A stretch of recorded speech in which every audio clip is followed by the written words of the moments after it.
Jay, me and Chris, I need grapes. This spring, we'll be friends for 20 years. Yeah. Oof. 20 long, wonderful, crazy years.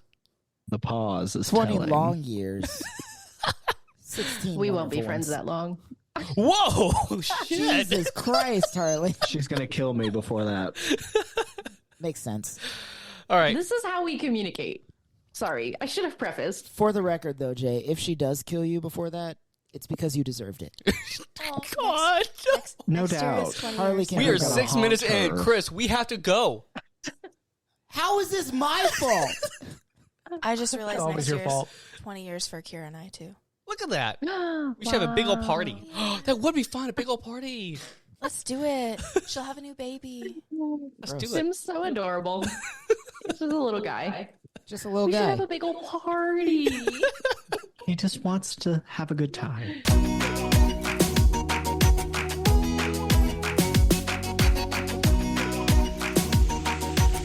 This is the Always More podcast. Hello. It is October 2nd, and welcome to the Always More podcast, where we believe there is always more room at the table for meaningful questions.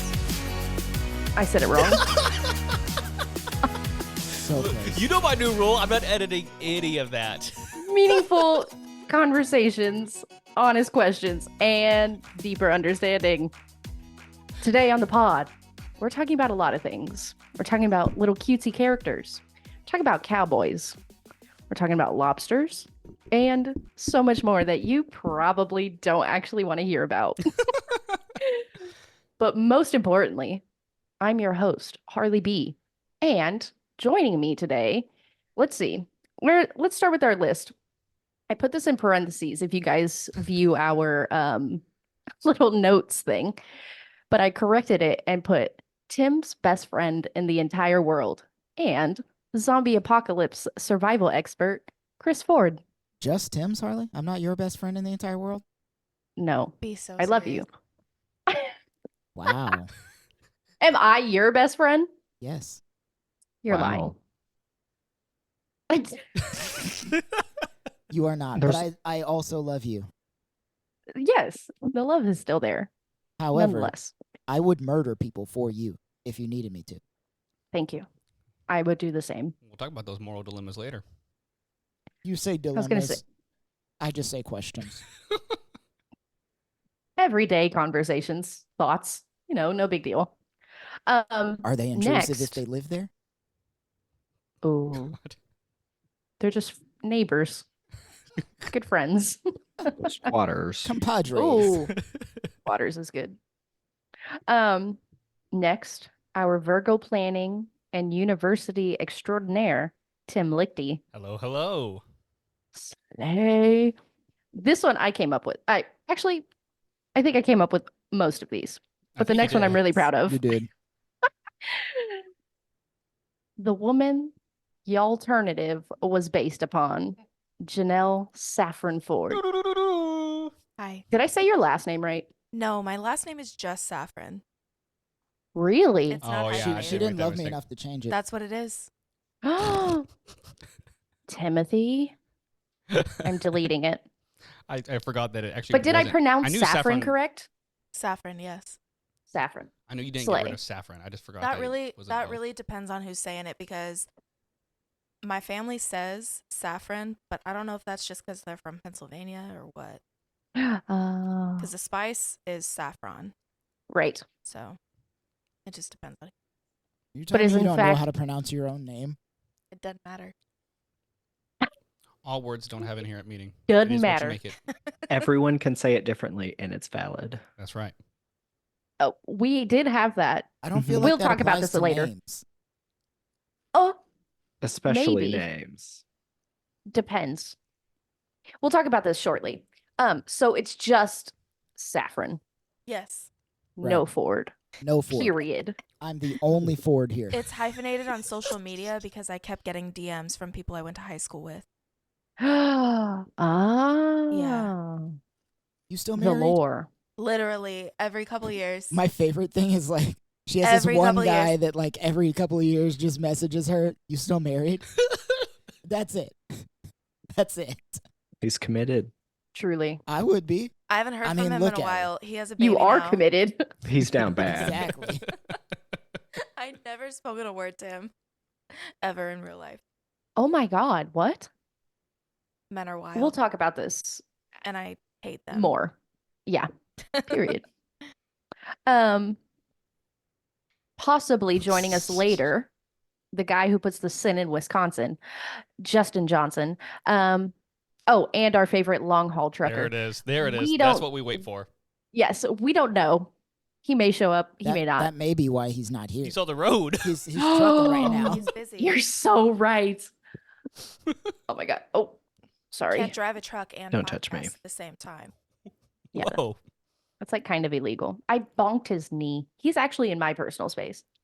Anyways, who we're talking about and who I'm talking to is our special guest, Jay, the librarian. Hello, Jay. What's up? Hello.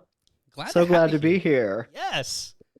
We haven't had, like, obviously Janelle was like the first, like, look at this, back-to-back weeks of having like new people on our podcast. What are we doing? It's brand new. Back to back. It's a Growth. brand new Back to world. back. Growth. Growth. That's I what was it here is. out of necessity last week. Y'all need a wrangler. I said Whoa, that was not, it. I said it. I mean, Very, yes, very but true. They do. Accurate. it's true. What are you talking about, Jay? You don't even go here. He listens all the time, I actually. do. Long time. You be guest. kind to Actually, our thank listeners. you. Long What- time what listener, do you- First time guest. Thank you, Jay. I take it back. What he said he wanted to be our like old man crank caller. Yeah, Ooh. just like all the time, just being like, I listen to the pod and I've got a lot of thoughts.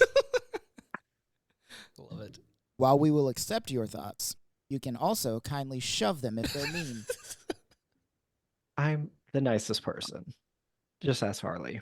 That doesn't necessarily mean that your thoughts are nice. That is true. That do be true. I have an issue where what I think I say, so maybe the correlation is there where my thoughts are very nice because I'm nice. No, We'll see. we've had several moments where I had to be like, "Hey, We will put this to the test. reel it in." Jay also Literally needs a at lunch wrangler. today. What did I say at lunch?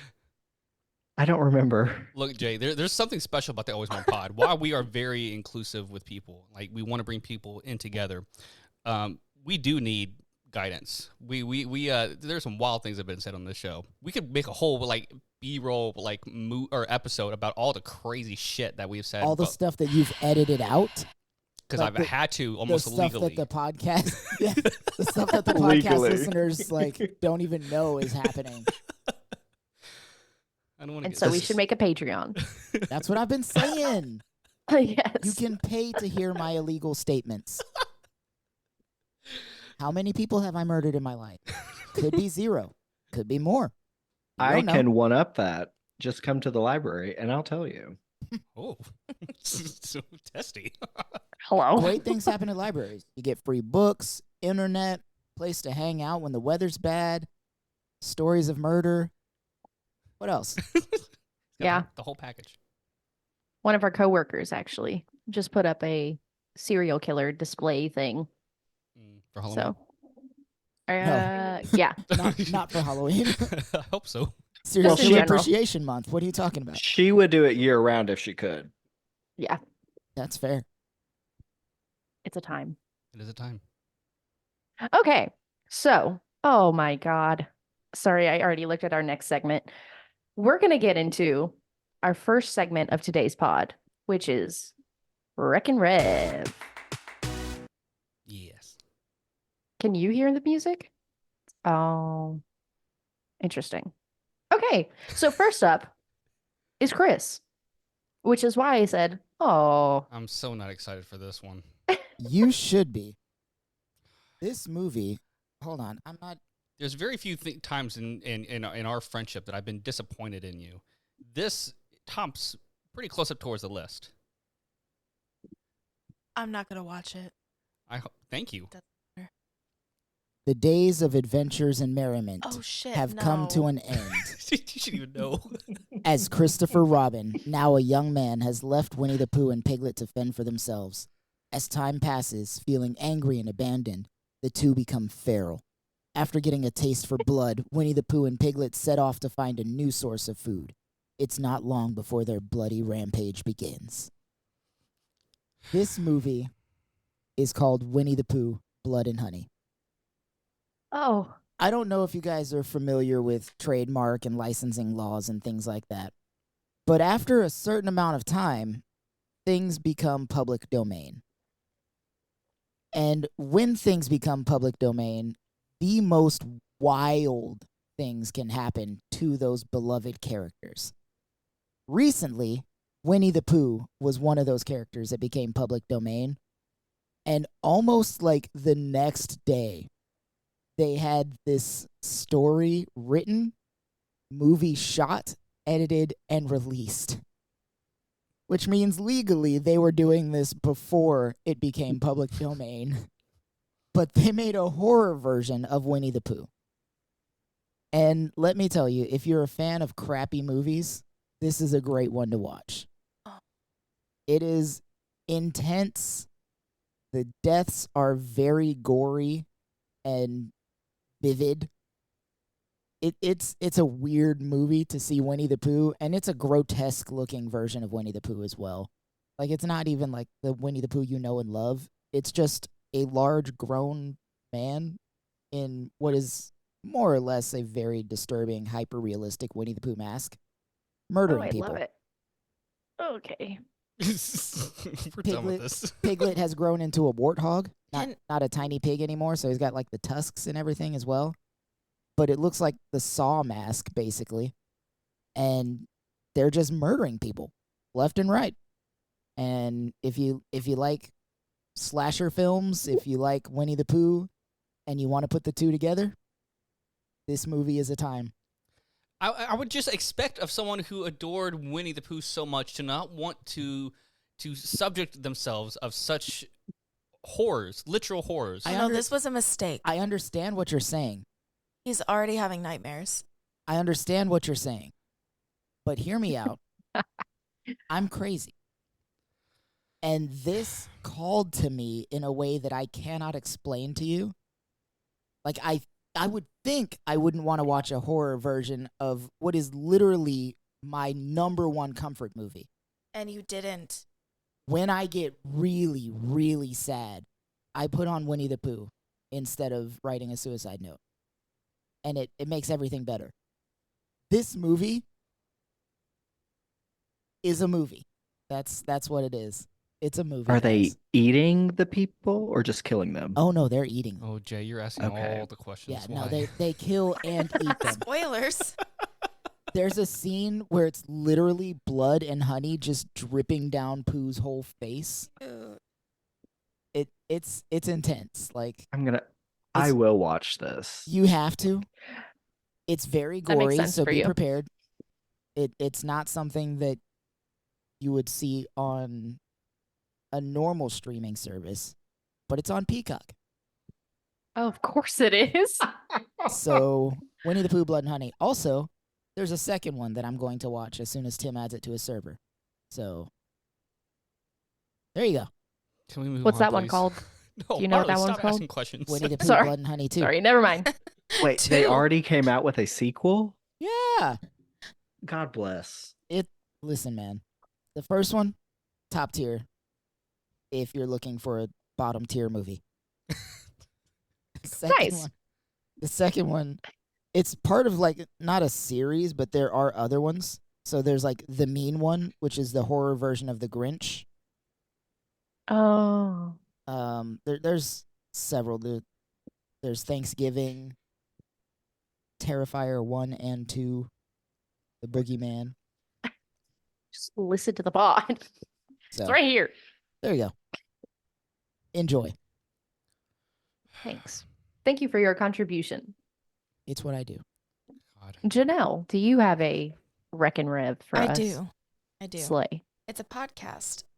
It's Ooh. I don't think you're allowed to Whoa. Wreck and Rev a podcast. I on can a do podcast. whatever Tim the has done fuck it before. I want. Period. Hey, just, All right, all right. just, damn. Okay. Like, all right. So it's a podcast. It's called True Sunlight. So I'll just read the synopsis.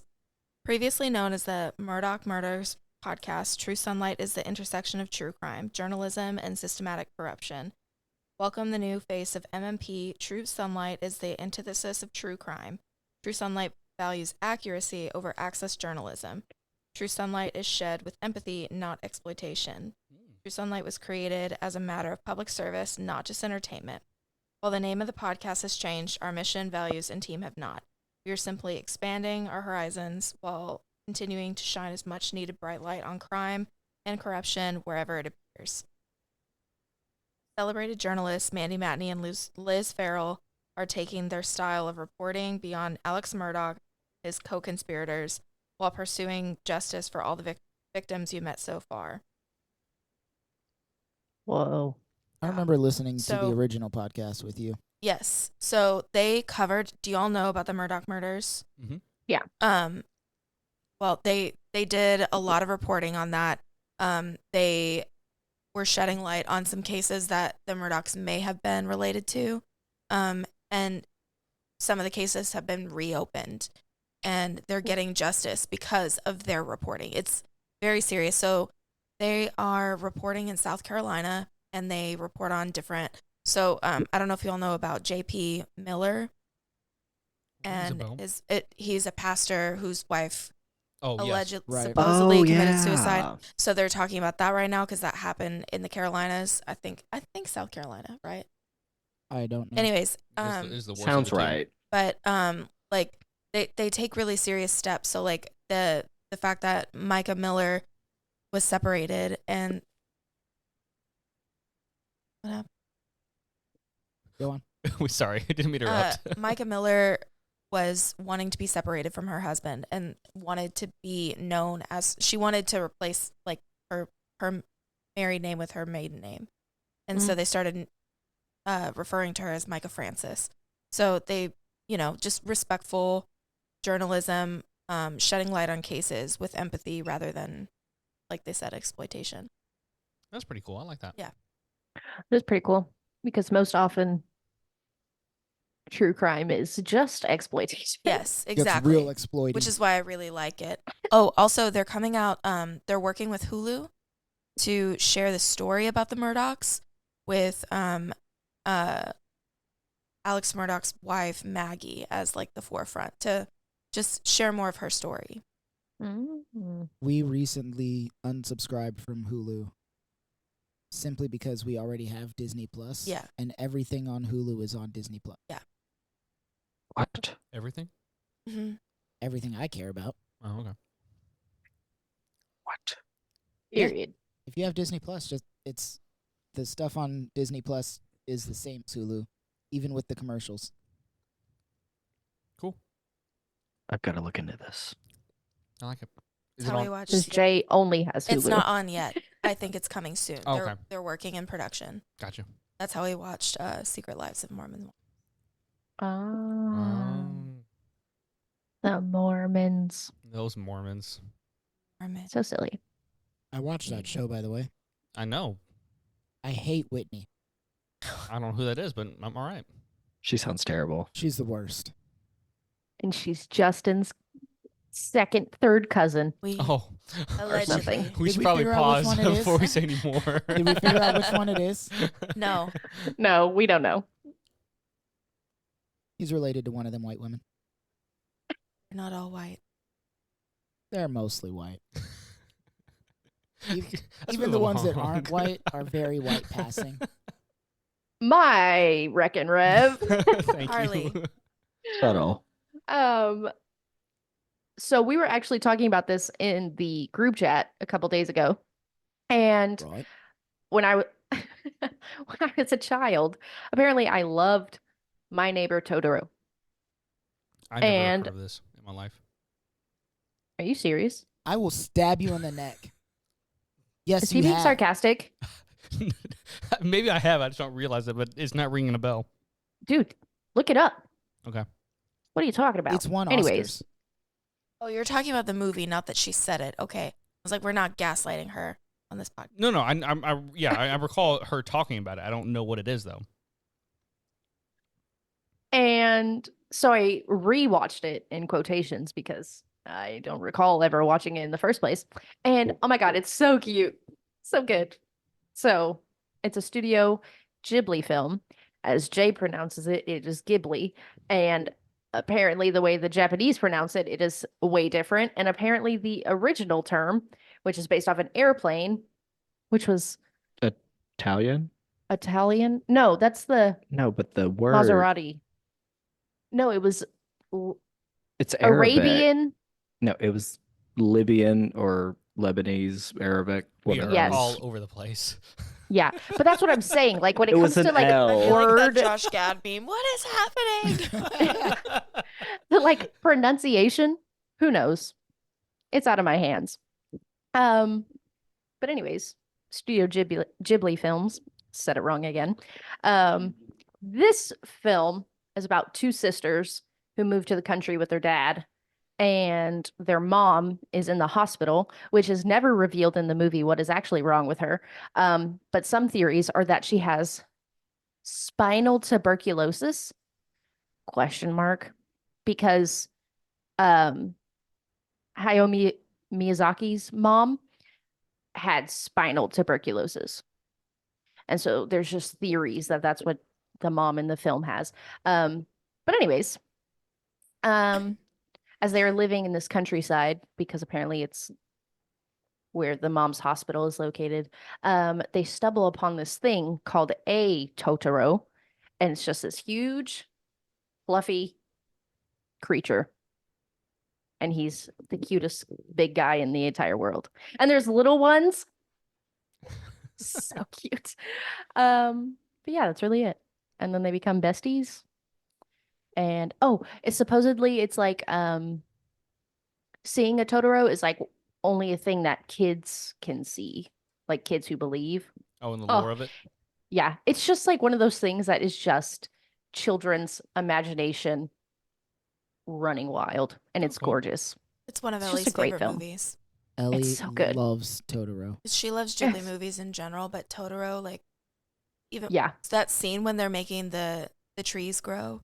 He Yes. used to do that with her, make the trees grow. Yes. Cute. It's so good. And then the song at the very end is Totoro, Totoro, Totoro, Totoro. She sings. It's a banger. The song at the beginning's pretty lit too.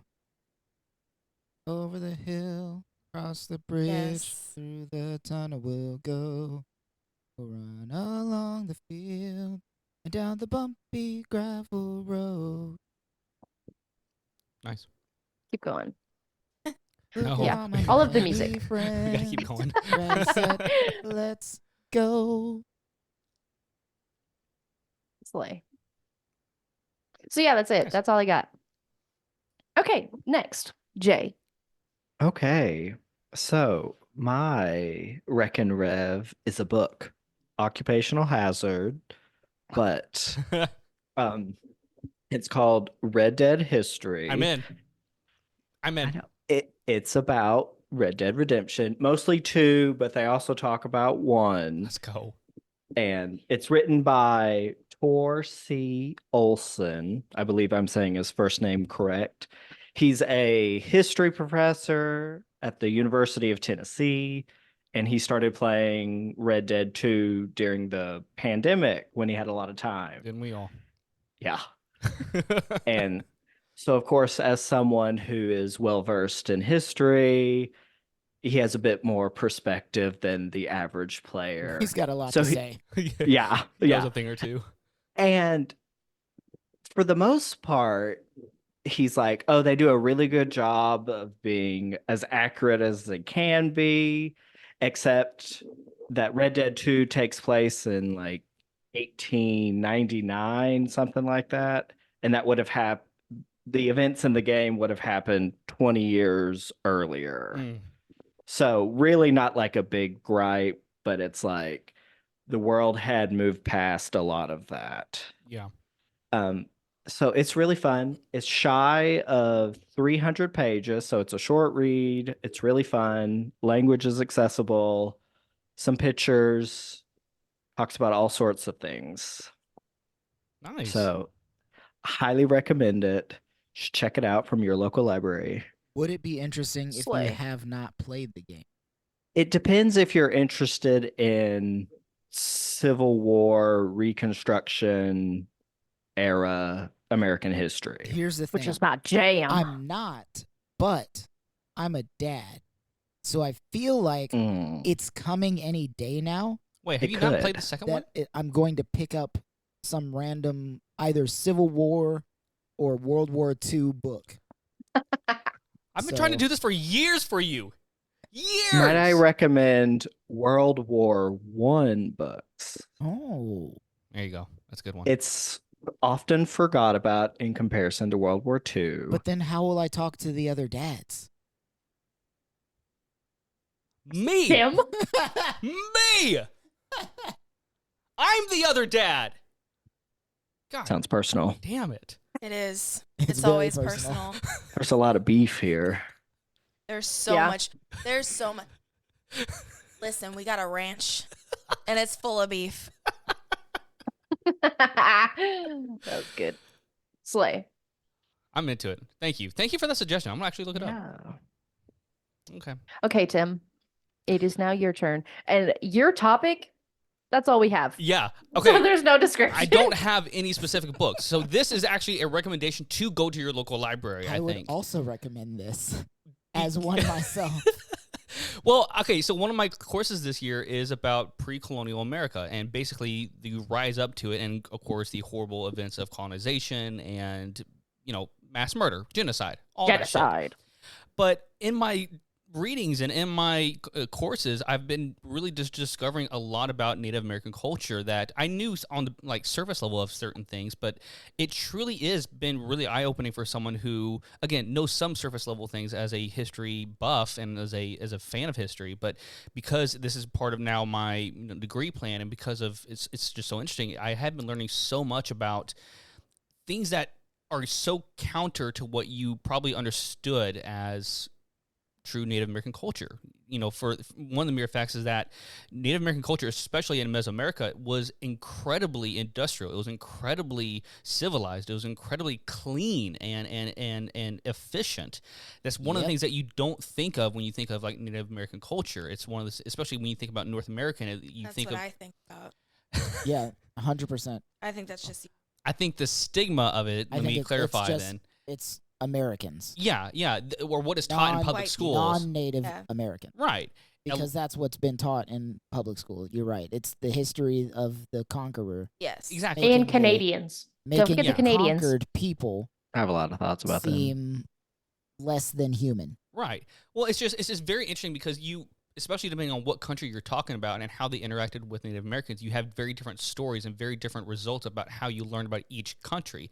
You hear stories about Mesoamerica and you hear about certain blood rituals, but it's like, dude, Europeans were doing the same type of shit, just different ways. They were literally eating people. So. Yeah, like different stuff like that. But you also learn about how the French and how they interacted with the Native Americans. And while granted they were still colonizers, it was much more I wouldn't say personal, but it was a lot more efficient. It was a lot more about cohesiveness. Cohesiveness. Thank you. Whereas versus with the English, who arrived late in the game, it was much more brutal. They were much more violent. The English were, and it was much more. I've heard stories about these guys. Let's get them the fuck out of the way. And so, anyways, I say all to say that for someone who grew up in Texas and heard about Native American in a completely different light, I would highly encourage. What was that laugh? You said Texas, and Jay was like, Oh. But like someone who grew up in this very Republican right-wing culture, I would highly encourage you to actually go read about Native American cultures in the different areas, especially between North America and Mesoamerica and even South America.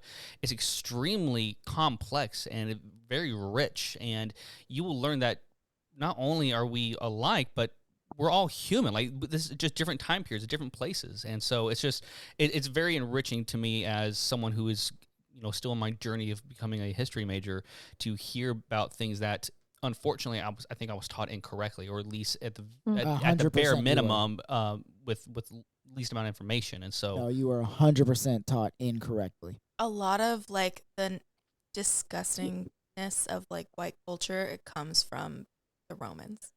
oh yeah, for sure. Oh yeah, Which is, to clarify, when I said they were literally eating people, I'm talking about European aristocrats. Before they came over, that was a big part of culture. yeah. Well, that's what's really cool about, I feel like, Kansas. There is such a, like, Embrace. yes, of like indigenous peoples and Oh. cultures.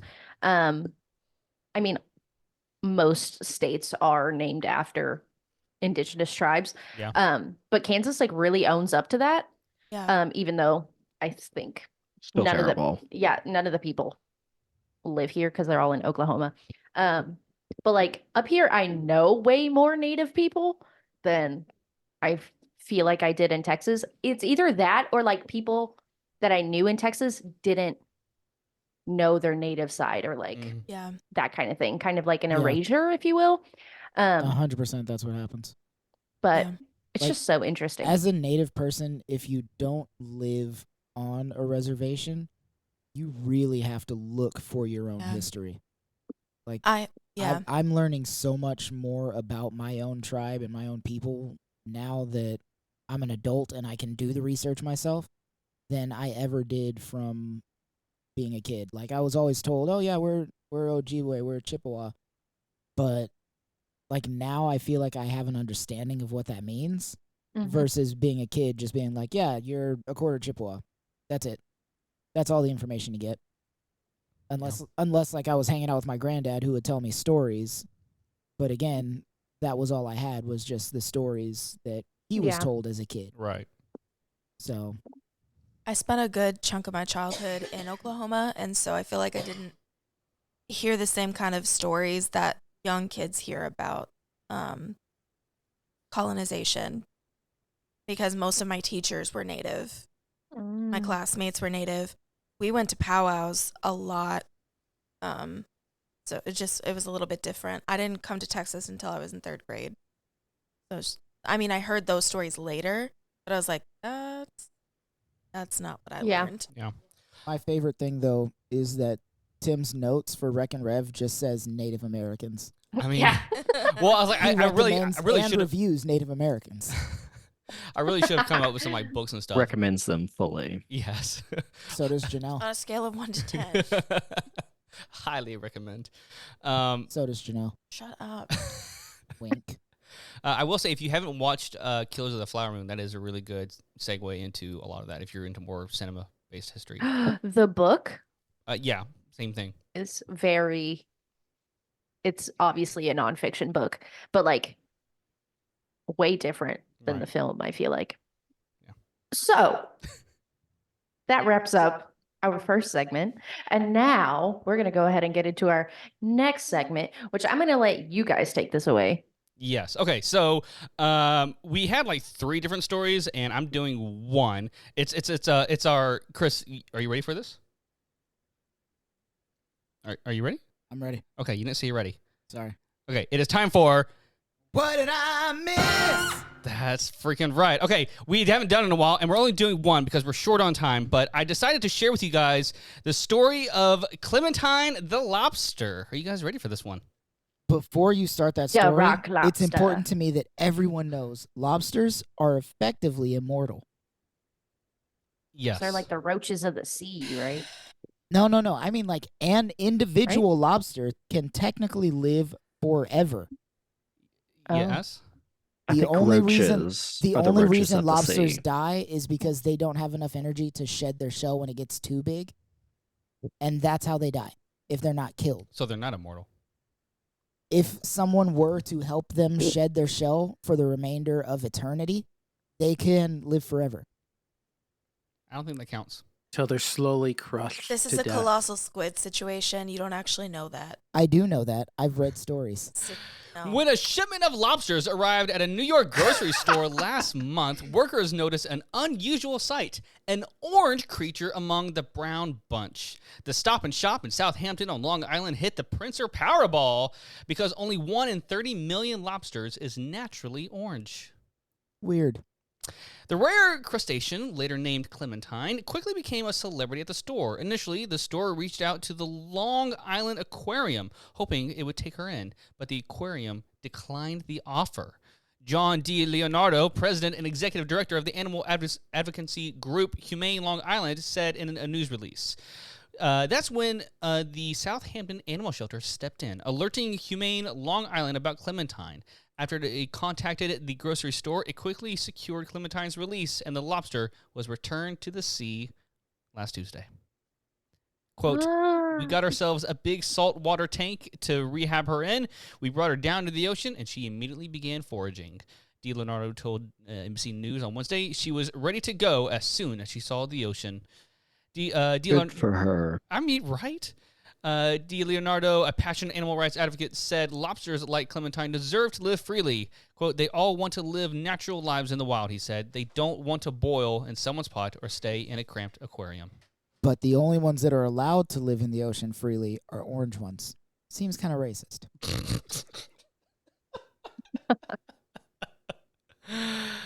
Thank you for that astute observation. I'm just saying, if it's based on the color of their shells, it's racism.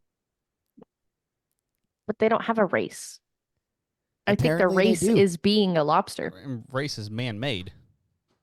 Exactly. You're And so are humanist. lobsters. And it's gone beyond humans and is now affecting lobsters as well. Do we think that the different colors taste differently? Ooh. That's a great No. question. Janelle, do different different colored lobsters taste differently? Oh, she says yes? Well, we're waiting for Get the on mic. mic. Just like oysters taste different in different regions. Yes. Well, look at that. But it's from the same region. It's just orange. It's from the same region. Yeah. Like it was caught with a bunch of other brown lobsters. It just happened to be orange. Different. But it's not a different species. It's like an It can still be albino different. lobster, just not white. It's orange. Sunburned. She's sunburned. Sun-kissed. Oh. Oh. Oh, okay. It would still be different than. That lobster probably got back down to the bottom being entirely orange. And all the other lobsters are like, what happened? And that lobster was like, honestly, humans are the best people. They're the greatest people I've ever seen. No. Because it's orange, get it? Oh my gosh, I do get it. Oh. Because it's orange. They let me go because I'm the greatest lobster that's ever lived. No other lobster has been as great as me. No one's ever seen a lobster as great as me. They all told me this. I don't like how good you are at that. You got to say that they tried to take me out, but they couldn't. Twice. Allegedly. Well, that's the whole story. I thought it was just a fun little happy little story about a lobster that got released back into the ocean. That's cute. I love her name. Clementine. Clementine. Have you? Oh, speaking of my though, darling Clementine. I know this is off topic, and so I'm doing the same thing that Chris does all the time. But have you guys seen the TikTok videos I'm of just like out here catching strays. lobster? What do you call it? No. Lobster talk.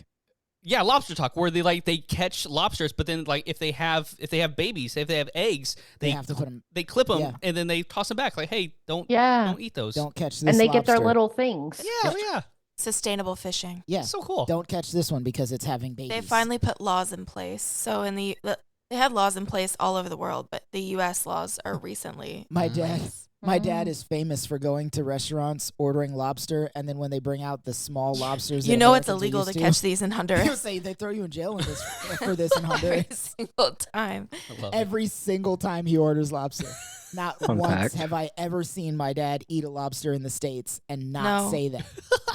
He doesn't even eat them. He sees them and will tell you because he doesn't eat them in the States. Yeah. You know they'll throw you in jail for this in Honduras. Literally. He'll go up too to small. the tank. It's too small. Lobster. He's a real one. Real one. All right, that's all I got. Slay. Are on an entirely unrelated note, which, hi, audience. I'm Oh, here. hey, it's Justin. Yeah. What? Justin's here. We Guys, did do the intro already. Yeah. Hey, it's fine. It's fine. we welcomed you. I think it would be awesome if just for future podcasts, we could just like insert like voiceovers of like Janelle like checking Chris That'd be when he says like great. outlandish shit. That's what I've been doing when I'm live listening. I will text them my reactions and be like, no, Yeah. that's But not like I want to accurate. do an episode that you're not on, and then just have you just like listen and then record responses, and we can just like splice those in. First of all, I'm tired of catching all these strays. They're not Secondly- strays. Secondly, Yeah, I do I think think that they're would be hilarious. Like I would on say purpose. something and then all audio cuts and you just hear Janelle. In fact, Chris was wrong about this. Actually, Becomes Janelle's well, actually. Yeah. Oh, I'm down for it. Oh, Down that'd for be it. good. but it's really like he doesn't actually know anything about this. He's fooling all of you. Don't tell them my secrets. Harley, I don't know if you listened to the last podcast, but I've been telling him stop pretending to be a bad person because people Yeah. are starting to believe you. Well, it's like I think it was an episode with Tim, Chris, and I, and Chris went on an entire tangent where he said, "No, I just say things even if it's not true Oh, yeah. because who's going to prove me wrong?" Okay, Trump campaign. Can you stop? If it works for him and he gets to become president, No, Chris, I feel he's like white. it should work for me. Okay. Wow. Am I wrong? No, you're He's not wrong. He's like, "You're going to look at me and you're going to tell me I'm wrong." He came down in Her a bubble, sister. Doug. Her sister was a witch. That's exactly what I was thinking. We need to move on. We're Screw going you too far guys. to this. Okay. I'm going home. We're going to take a little break, and then we're going to get into our main segment, which you're in for a doozy. Everyone that's listening, enjoy. Okay, break. Okay, welcome back. I hope you guys enjoyed that little breather from all of our voices. Chris, don't. I don't know Um, what you're gearing up to say. Just don't. You're done. I just wanted to say, like, I really feel like we should find some way to bring back commercials. Somebody's got to be wanting to pay us. Nobody's wanting to pay Listen, us. we have 6 listeners monthly, okay? We have to be able to find somebody. Magic Eraser, Sham Wow, That'd be so Scrub Daddy. Scrub Daddy will pay anybody for an endorsement. Let's reach out. Worst I can do is say no. Exactly. That's true. Like, You let's- say that. Let's show them our demographics. Like, we got listeners all over the world because my dad lives in a different country. International following. At least 2. Good times. You get on that. When You we know what? I visit, won't. we listen to the podcast. Okay, let's get into this main segment. So, we have a combination of 2 topics today. We concluded that they loosely fall into the same gray area, kind of, sort of, depending on your opinions and beliefs. So, first one, this is Tim's objective and subjective morality. We're getting deep. You guys won't see this, but he just did the little Italian hands. He's very excited. And everyone else did it too. Yes. And then the next one is politics. Ooh. Gasp. It's a more specific part of, well, it's really not politics, but it is. Anyways, I took notes. Hold on. Mainly, we will be discussing the ongoing debate of endorsing political candidates for everyday folk, celebrities, and so on. So that's what that part of the main segment will pertain to. Our morality topic and questions are going to be posed and presented by Tim, courtesy of one of the current Is it your class is about morality, or is it just a topic? Well, the class is about moral theories and effective altruism, but subjective and objective is a segment of it. Okay, slay. So he's basically gonna be telling us what he's learned, which is kind of fun. And then we'll move into endorsing pros, cons, general thoughts. How's it sound for everybody? I'm down. Yep. Slay. Cool. Tim, take it away. Okay, so like I said, this is kind of like a branch of what I'm talking about, and I do have some questions at the end for us to ponder and to possibly maybe try to solve. And so I'm going to give a little bit of context to the two different, I guess, stances on morality. You have objective and subjective moral theory. Basically, in proper terms, it's moral relativism versus moral realism. So here are the two contexts to it. Maybe it'll help you understand and maybe better answer one of these questions later on. So moral realism, which is the objective morality, is the view that there are mind-independent moral facts. So moral realism holds that moral facts exist independently of our moral beliefs and independently of the functional role they may play in human social practices. So there are a few different versions of this. And guys, I am not kidding. I had to sum this down so much because there's so many branches to even just moral realism. But you have like non-naturalist realism, which is there are mind-independent moral truths that can't be reduced to natural properties. They are irreducible moral properties stitched into the fabric of the cosmos. So like you can't physically touch them. That's one practice of it. The other is moral naturalism, and it's basically moral realism is consistent with the empirical sciences, which it can be branched off to other two things. Reductive realism, there are mind-independent properties that can be reduced to natural properties, and Cornell realism, which is there are mind-independent moral properties that are that supervene on natural properties. In other words, in the same way that the mind supervenes on the brain, or how we would say that an object we call a table supervenes on the same atoms that constitute the table. So moral realism, and I just spewed out a whole bunch of things, it's basically moral facts, moral theories, things that we hold true. Lying is bad. Murder is bad. Telling the truth is good. I don't know. I'm trying to think of another one off the top of my head. Giving people gifts. Yeah, like things like that is objective. There is something universally in our, whether in our existence or things that we can see or can't see, it just exists in nature on its own. And then you have the other theory, which is moral relativism. This is subjective. There are two core theses. There are no universal moral principles or objective moral truths, and two moral principles and rules are relative to a standard that can vary.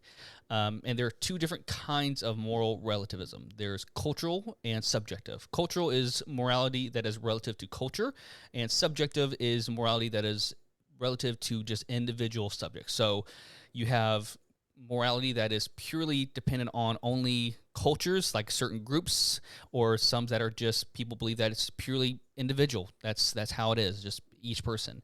There's a philosopher named J.L. Mackie wrote a book. He basically summarized it like when we strongly morally oppose something, we feel not just that our opposition corresponds to a personal desire, but that our moral opposition is correct. And these on the other side of the matter are incorrect. And so there's two other error or theories. This is Mackey's error theory. It's one, our moral judgments make claims of moral objectivity.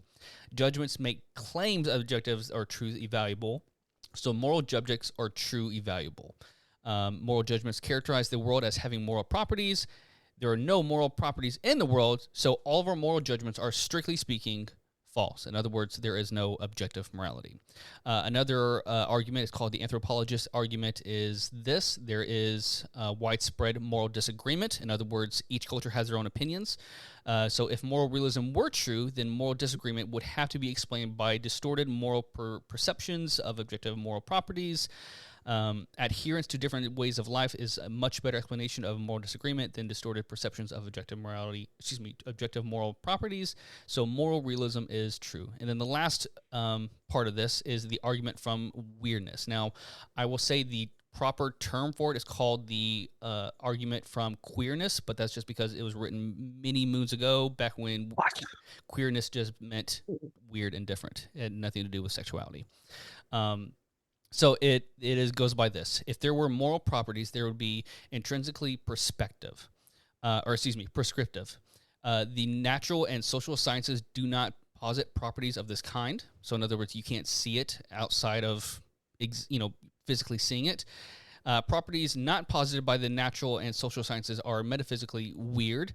Intrinsically prescriptive properties could not be, quote, observed using our normal five senses and would be required a special moral faculty.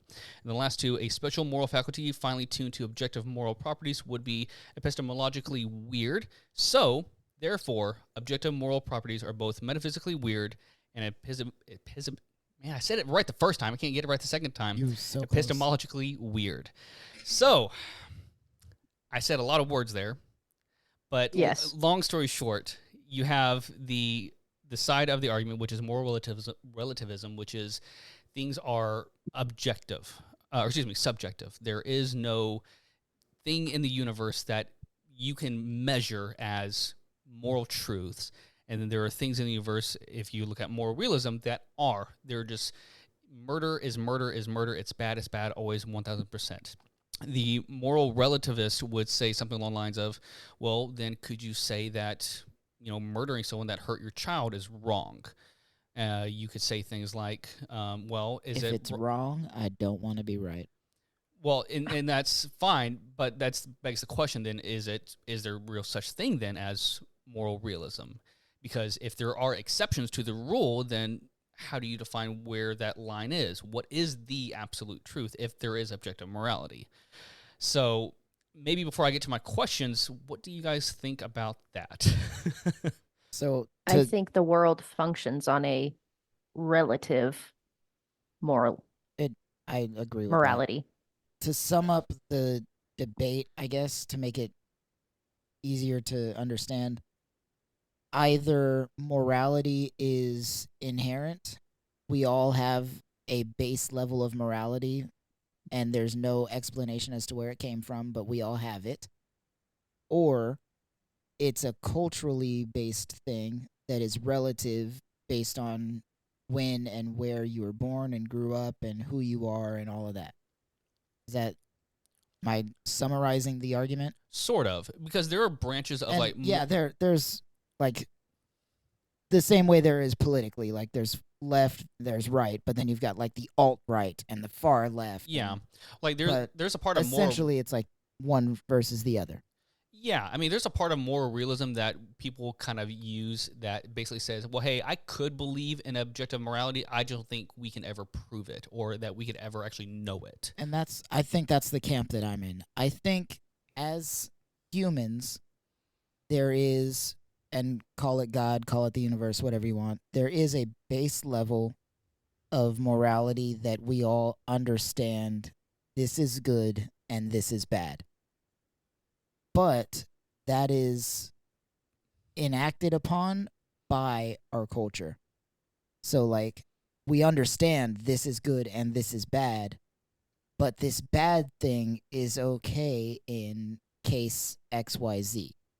Or this good thing can be bad if it's done for reasons ABC. And that is affected by our culture. So I think, in my opinion, it's an objective truth with subjective rules attached to it. If that makes sense to... It does. I don't see how you can disconnect those, though, necessarily. If there is let's say this table is moral truth and it says that lying is bad, then if all lying is bad, then if there's a separate truth that says lying is bad except for in cases of this, then that's not that, that's something else. Well, let's say the table is objective truth then, that lying is bad. I think the table is wobbly, and there are certain cases that you could like put a coaster under the leg to make sure that that table is not wobbly anymore. Okay, that's kind of cool. That is probably the best analogy you have ever delivered on this podcast. Oh my God. Did I just get an approval for one of my analogies? That was a good one. You guys. He's historically terrible about analogies. I'm so pumped right now that I finally got an analogy to work the way I wanted it to work. Terrible. It's just funny because like Chris said it and we were all kind of like, Oh yeah. That's a good one. Good job. Good I job, want to buddy. argue with it, but It's Well, so 'cause, good like, you honestly, can't, right? These I was mean- also agreeing with Chris a lot in that moment, which, you know, is iffy. Very few and far between. Guys, come on, man. I just had a win. Can I No, just- also, no. that's not accurate. You guys totally feed off each other. True. Yes, but we like argue about shenanigans. No. I agree. I don't think that there are very few things I can say that are morally absolute 100% of the time, if that makes sense. Yeah. Well, Harley, where did you say you sided on again? The relativism. It's funny because actually, Jay, let me ask you too. Where do you kind of stand on the issue? I think everything is relative, and anything with like defining it as hard and fast as like this is real is always going to be changed by who's in power Mm, because it benefits them. yeah. Mm. There's branches of this that I didn't clear or like get into detail with because it would take too long. But a lot of it comes down to is like comes down to utilitarianism, which is like how do you benefit happiness, not just for Gross. yourself but for others. But you bring up a great point, and the reason why I asked this is because Harley, you and I, we kind of shared this on the same thing. And when I was going through a lot of my conversations online through this course, I noticed that a lot of history majors were kind of citing on moral relativism. It was just kind of a commonality that I noticed. It was very interesting. All right, so a quick few questions then to maybe test our thought process on all this. So first one, and this is not a hypothetical, it's just like a pure straight up question, is does the fact of cultural diversity entail that there are no universal moral principles? What are your thoughts? I don't think so. Because in different cultures, one of the things that actually you said it earlier, we're all human. Which means that something ties us all together despite our differences, despite the cultures, despite colonization and enslaving people, despite everything. Something ties us all together as human. Mhm. And though it may be damn near impossible to put your finger on what that thing is, something is there. Could you equate that in the same way that you equate that dreaming is a commonality between all human beings because it is a side effect of evolution and how we process the world around us? Maybe, yeah.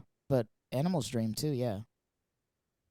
Right, but I'm saying, like, could it be rooted from something far deeper than just objective morality? Is it something that could be evolutionary scientifically explained? Maybe with enough research, but I don't think we as a culture have found the level to be able to explain it.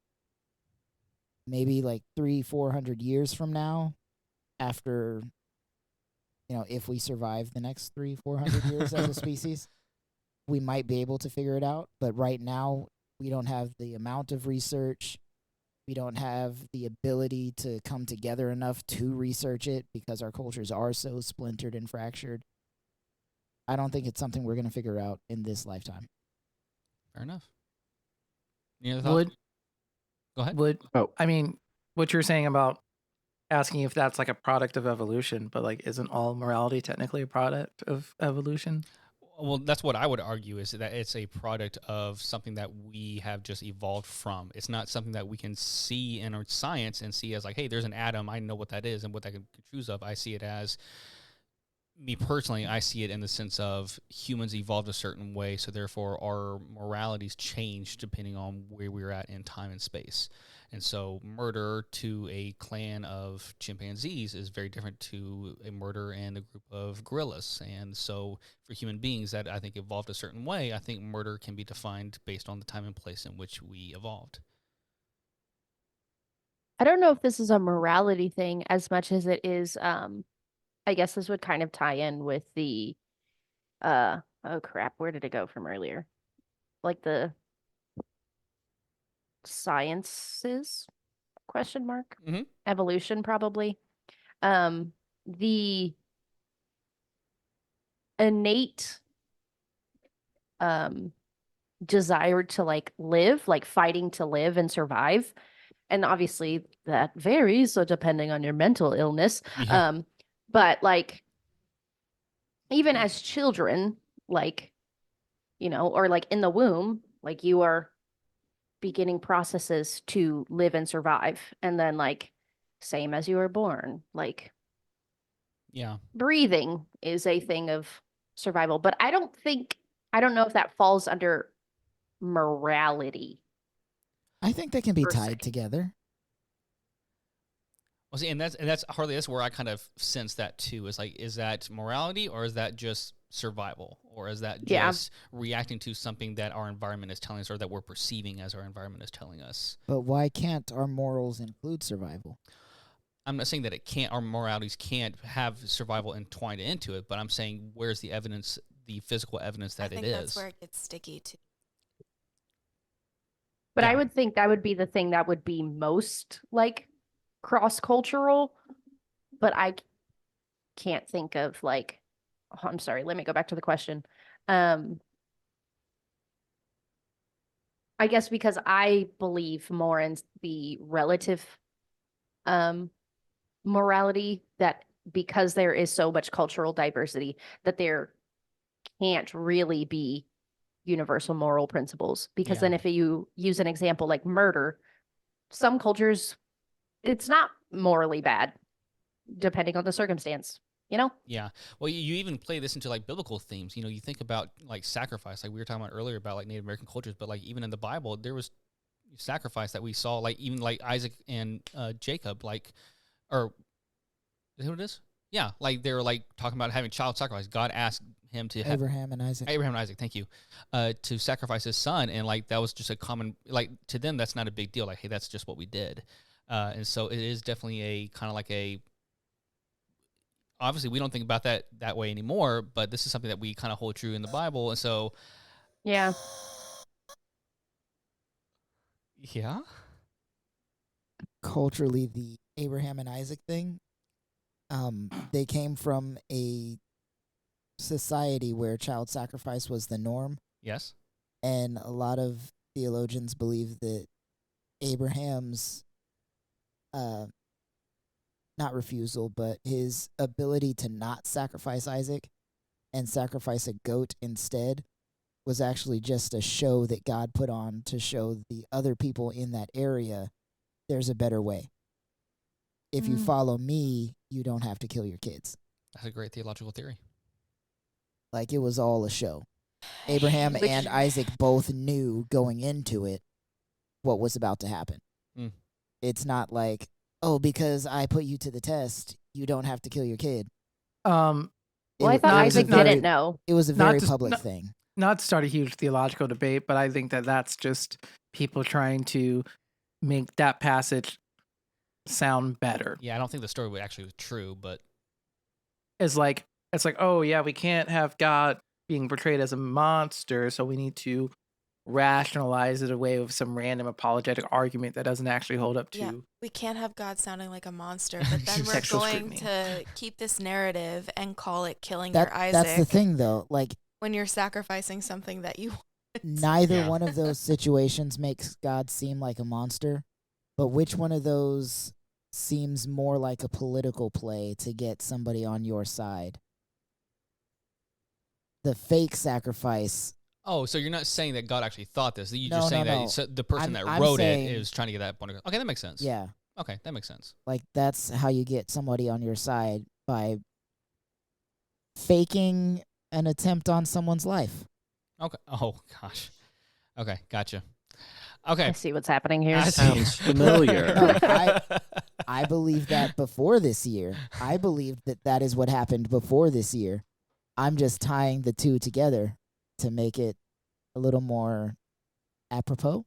Gosh. Okay, so I'll end my segment with a two-part question, which you guys, I'm sure, have heard the first part of this. It's the trolley problem.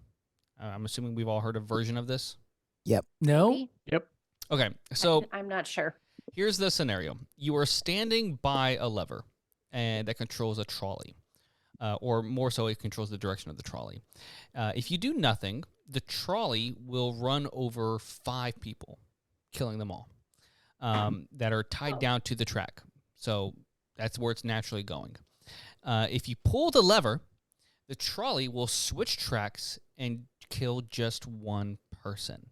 So the simple question for everyone is, which one, if you had to choose, if you had your hand on the lever, let's say it was glued on there was nothing, you had complete control, what would you choose?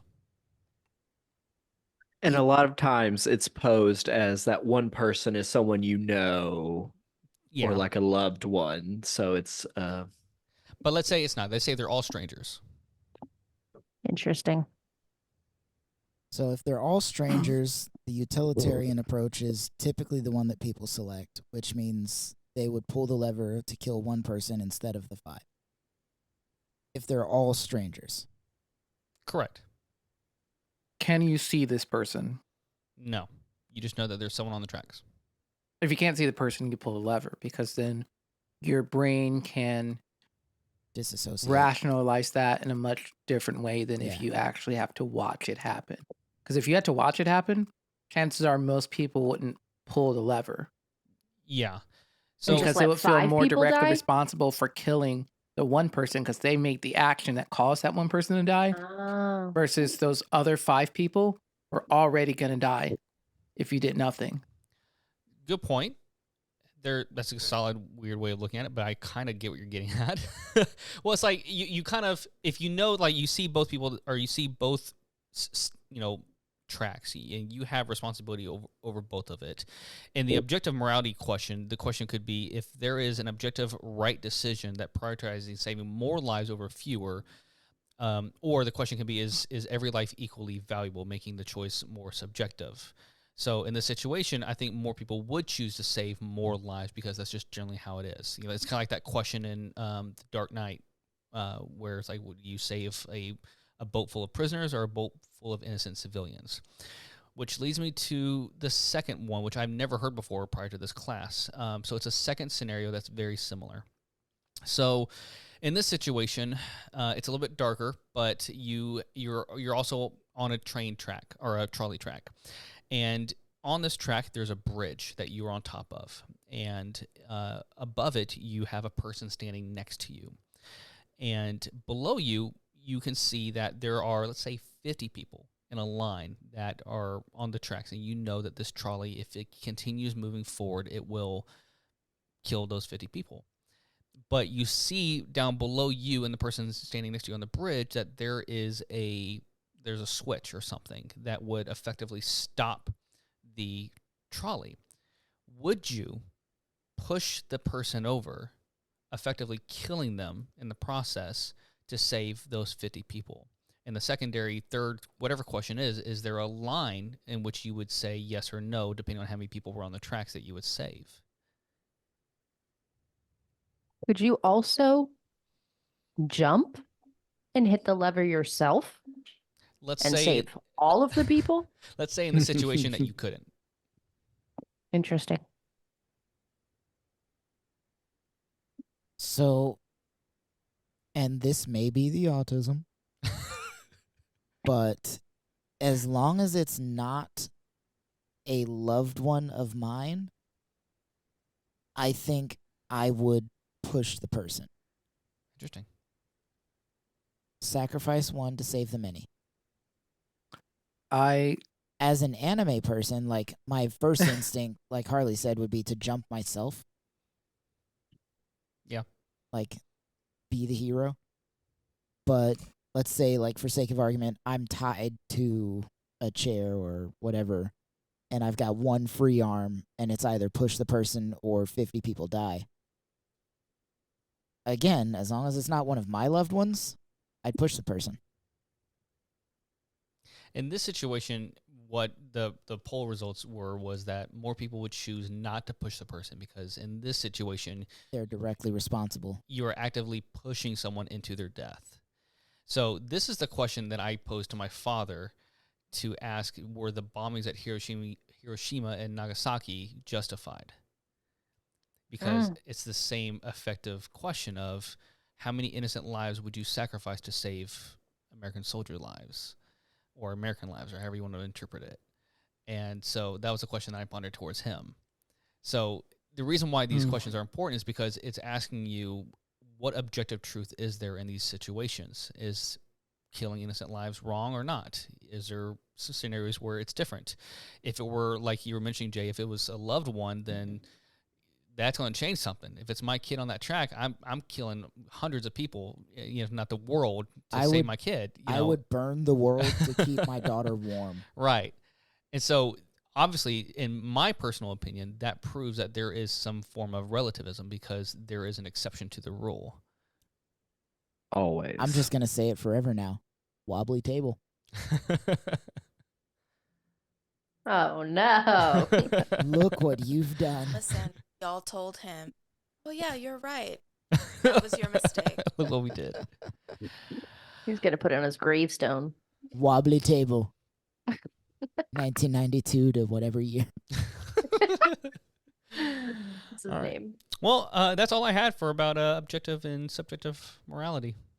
Those are really difficult. Like, the concept itself obviously makes sense, but when you put it into like questions, it makes it hard. But it's like that question we did a couple episodes ago with the dog, or like the pet or whatever. Which was wild. Yeah. It's a time. As a listener. I said the same thing. Well, it really just makes you ponder, because it's like, where are the lines then? And that's the thing, is like, between all the different cultures, each culture has their own line. And so which line is more correct or not? Is there a root line? Is there a line that just goes off through eternity, or is it completely relative? And so it's a question to ponder, because it really makes you think about not only morality, but also makes you think about how we treat each other across the world, because we all come from different backgrounds and different perspectives of where that line is. So, yeah. That's all I got. Slay. Interesting. Okay. Literally slay. That one person you pushed off. Oh, no.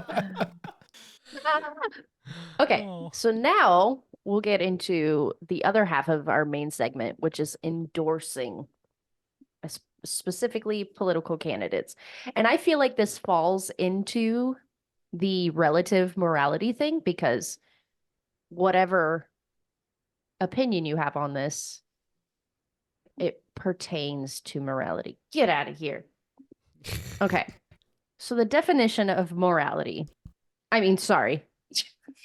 endorsing. The two that I found that were relevant, because obviously you can endorse a check, which is just like signing. Whatever. Okay, sorry, I'm rambling. To approve openly. So endorsing an idea. And then the second one is like, it put especially, which is to like express support or approval of a public. Oh, turn that off for a moment. Hello? Okay, Slay. It's throwing me off.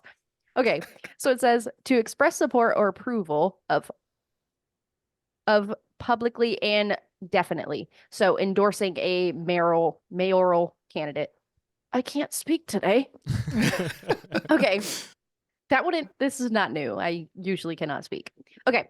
So there is a current debate on TikTok with Chapel Roan specifically expressing that she is not going to endorse a presidential candidate versus Taylor Swift explicitly stating she supports Democratic nominee Kamala Harris.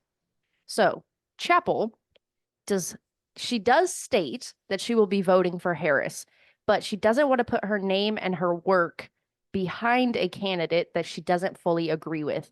And that is loosely worded from her videos that she posted on TikTok. She believes that although the side that she is voting for is the better of the options, she doesn't agree with endorsing because there are still things that Harris is coming up short on. A TikTok that I saw that was kind of like pro Chapel's like opinion or was by Horticultural Reset, and the first bit is the word whore with a 3, which is very interesting, very fun. Their name is Xander. They make the point of people lacking media literacy and not understanding that we should still be highly critical of our politicians, even if we are voting for them as the better option. Yeah. Others are saying that it's a privilege to actively choose not to endorse a politician, knowing what's on the line if they don't influence people to vote for them. And I think that's kind of where the relative morality thing comes in, because if people are seeing this as you are like actively choosing not to do this thing, when so many things for marginalized communities that Chapel is a part of, are like on the line, like you are morally wrong in not endorsing this presidential candidate, is what some people are rationalizing to. Okay. So I'm curious, what are your thoughts? Should she have to endorse a political candidate because she's a celebrity? And should celebrities and influencers use their platform for things like endorsements, or can they do without? Especially when every other action of their careers points towards pretty much who they are voting for. They're just not explicitly saying, I support this person. So, Chris, take it Hi. away. Yes, so I am in the camp of she owes no one an endorsement. No celebrity has to endorse anybody. I agree with the statement that it is a privilege to be able to say things like, oh, well, I'm not voting for either candidate because XYZ. Neither one of them stands for everything I believe in, so I'm not voting for either one of them. Because in our current political landscape, a third party vote is a wasted vote. 100%. As much as it sucks, as much as I would love to be able to vote for somebody that's not Donald Trump or Kamala Harris, I can't. That is a privilege that is not afforded to everyone. However, as you mentioned, she is voting for Kamala Harris. She is not endorsing Kamala Harris. And that's where I think the line is that I agree with her 100% on. I also am going to vote for Kamala Harris. I would much rather vote for someone that does stand for everything I believe in than Kamala Harris. But when it boils down to the simple fact of who's going to be running our country, it's either going to be her or Donald Trump. And I fully believe she is the lesser of the two evils by a long shot. Still not 100% representing me or the people that I live with, I love, the people that I agree with, that I want to support. She doesn't represent that. Hey, I just got to say, I am eligible to run for president. So next election, vote for me. Anyways, We're going to get a hold of this podcast and be like, listen, don't let him run.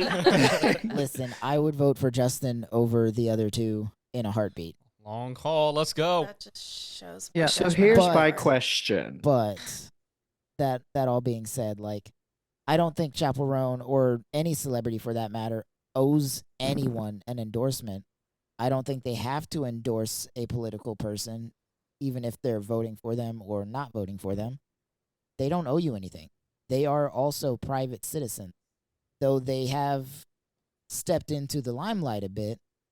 And it's great when they do, like Taylor Swift endorsing Kamala Harris has brought a lot of support to Kamala Harris from people that may not have voted otherwise or would have voted a different way, except for Taylor Swift saying, hey, this is how I'm voting. They align with her, so they're going to align with Kamala Harris over Donald Trump. Or they may not have voted at all, but she says, hey, this is important, and they listen to her, so they're going to vote for Kamala Harris. And that's a great win for the Kamala Harris camp. But no celebrity owes a politician an endorsement. I think we're talking about a very different audience. Yeah. Taylor Swift and Chappell Roan definitely have different fan bases for sure. Yeah. I mean, I feel like there's a lot of overlap. There's some There's some crossover, for crossover sure. and overlap, But Taylor Swift has talked about how she's wanted to be more outward about her political opinions, her moral opinions, and her PR team has told her not to be. And I think this is a big step for her just as a person to endorse a political candidate. and if she I mean, wants she to, did- she is more She than did welcome last to. election though. She endorsed Biden as well. Mm-hmm. Right. I do feel like this time around, especially after the planned terrorist attack at her concert in Vienna, Yes. she's probably being a lot more quiet and cautious. But I think that also endorsing a candidate means different things to different people. Yes. Yeah. Like, if someone asks me, like, if I'm famous celebrity person and someone it's like, hey, are you going to endorse a candidate? I might say, yes, I'm going to endorse, Kamala Harris. Not like I can say I don't agree with her about everything, but I'm going to endorse her from the perspective of like, yes, I'm endorsing this person because the other alternative is literal hell. Right. To me, that's not saying that I agree with everything that this person stands for. But for someone else, I think that they feel like giving a person an endorsement is implying that they agree with them, which on some level it does. Yeah. And so I think that both are very valid. Is Chapel positions. saying she's going to vote for Kamala Yes. sort of an endorsement in and of itself? So it's like I think so. I Yeah. think and that's I think it think would that's have what, been. I think that's what it's Justin is tepid, saying. but it's still there. I think it Right. would have been perceived as more of an endorsement had everything she said before that not happened. Yeah, I think that's what Mhm. Justin is saying. Like, you can endorse partially without saying, I agree with everything, because nobody agrees with everything any person is saying as far as politics goes, I think Taylor Swift was also talking about donating to the campaign as well. which is great. I mean, more power to her. Again, more power to her fans. But I think I would be in the Chapel Roan camp myself if I were a celebrity. Like, hey, guys, I'm voting for this person because they're the lesser of two evils. I don't agree on everything. Like, By far. Yeah. like her standpoint on the genocide of the Palestinian people. Not great. Well, It's Why did you well- just sound like Obama when you said not great? that was textbook Obama. Well, there you go. I could probably be a His head politician. is getting bigger by the second after you said that. Stop, guys. No, like honestly, it's not a great position to have. It's very wishy-washy. She said things one way and then backtracked, said things another, and then she backtracked she again. only has so much power. And as I well. understand that. Like, she can't force Israel to stop what they're doing, and they are political partners with us. So like it's a very delicate situation. I understand that. But in a perfect world, if I were a politician, I would say, hey, I absolutely condemn what's happening to the Palestinian people. It's genocide. It's wrong. And they need to stop. And then they would stop. That's what I stand for. Here's Kamala a Harris question. does not stand for that. So that's something that her and I disagree on. So I cannot say that I support everything she does, but I can say she is the better candidate out of the two front runners. Can I ask a hypothetical? So say, and this for clarification for the listeners and the people in this call, this isn't like necessarily like me defending Kamala Harris and her position, but in this hypothetical scenario, say you hold a position that is, extreme in one direction, like this is genocide, which I'd say is more of the left leaning position. But because of the political environment that you're in, you can't say that as aggressively as you want to, because you know that there's certain structures in place that will prevent you from getting the power that you desire to actually make change there. Which is something Going back she's to very used to. going back to our moral question, is it wrong for her, or in this scenario, this made up scenario, to not go full balls to the walls condemning the genocide because she's playing the long game to be able to do more? Because if you just say it and it costs you political power, you're just putting that out there to the void, but you're not actually accomplishing anything. And that's But if you, something I think about all the time. Like, yeah, because like I'm 32, I'm not eligible to be president this year, but next election I will be.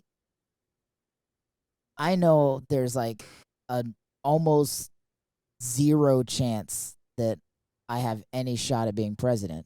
But I think about, like, if I were in this position, what would I do? Would I sacrifice the power now for further power later?